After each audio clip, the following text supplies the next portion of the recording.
Monsieur le Premier ministre, le jeudi 20 juillet, vous vous rendiez en catimini sur le site Sanofi de Vitry. Vous étiez accueilli par son PDG, Serge Weinberg. Vous n'aviez prévenu ni les médias, ni les syndicats, ni les salariés, ni les Français. Cette visite, discrète sinon secrète, ne figurait pas à votre agenda. Avant vous, le 14 mai dernier, Emmanuel Macron entrait à l'Élysée.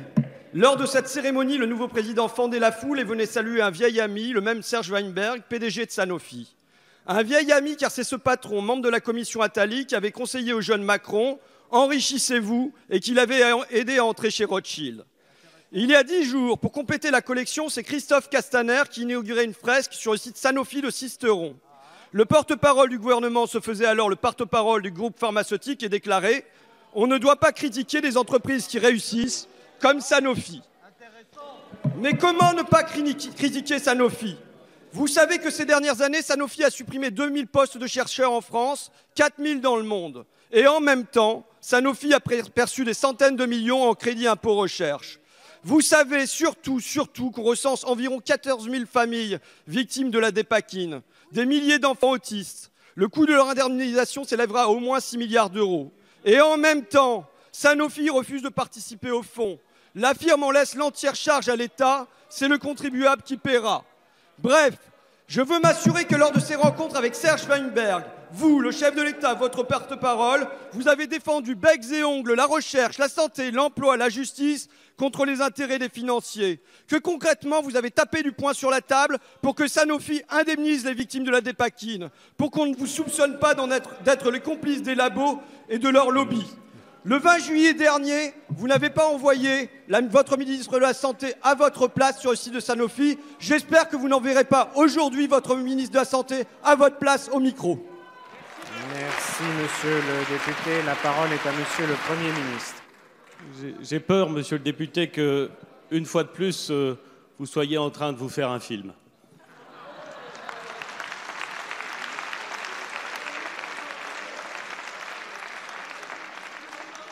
Avec vos insinuations élégantes, vous êtes en train, si je vous comprends bien, monsieur le député, de considérer qu'il serait normal pour la représentation nationale, normal pour le chef du gouvernement de ce pays, dans toute la mesure du possible, dénigrer une entreprise française. Une entreprise qui fonctionne bien, une entreprise qui crée des richesses en France et qui apporte des solutions sur les questions de la santé. Oui, monsieur Ruffin, je vous le confirme, je ne suis pas d'accord avec vous. Permettez-moi, monsieur Ruffin, permettez-moi de terminer ma question. Ça n'est pas parce qu'on crie qu'on a raison, il va falloir vous y faire. Je voudrais simplement vous dire 3 choses très simples et très calmement. La première, c'est que quand je veux rencontrer des chefs d'entreprise et visiter des sites industriels, je le fais, sans vous demander votre autorisation et sans demander l'autorisation de personne, sinon de ceux chez qui je m'invite. C'est la première chose que je voulais vous dire. La deuxième chose que je voulais vous dire, mais calmez-vous, monsieur Ruffin, vous êtes énervé, calmez-vous, ça va bien se passer. La deuxième chose que je veux vous dire, mais vous aussi, madame, calmez-vous, tout va bien. La deuxième chose que je veux vous dire, monsieur Ruffin, c'est qu'il me semble légitime qu'un député ou qu'un membre du gouvernement aille dans sa circonscription voir un site industriel. Ça me semble même sain. J'observe que d'ailleurs, il vous arrive de le faire, vous aussi, dans votre circonscription.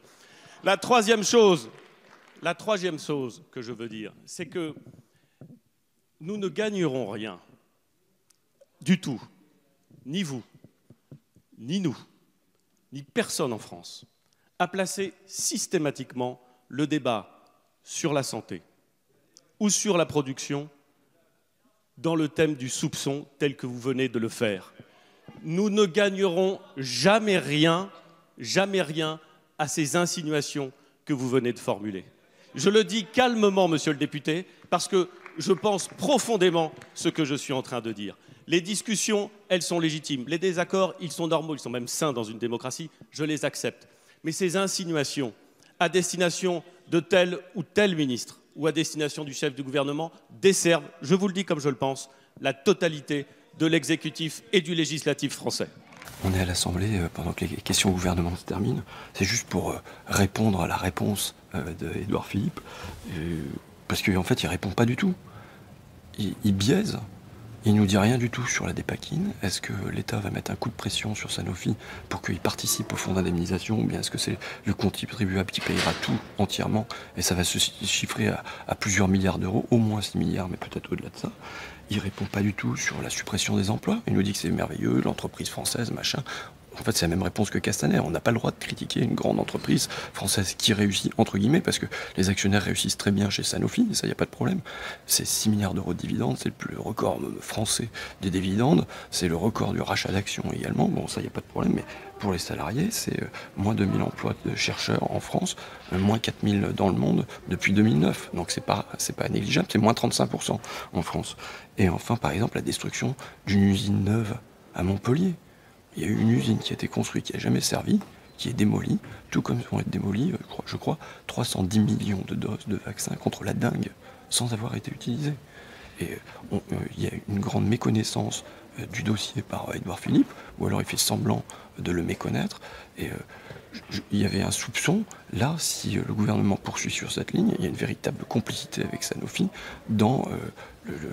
sur les questions de la dépakine, sur les questions de l'emploi, de la recherche.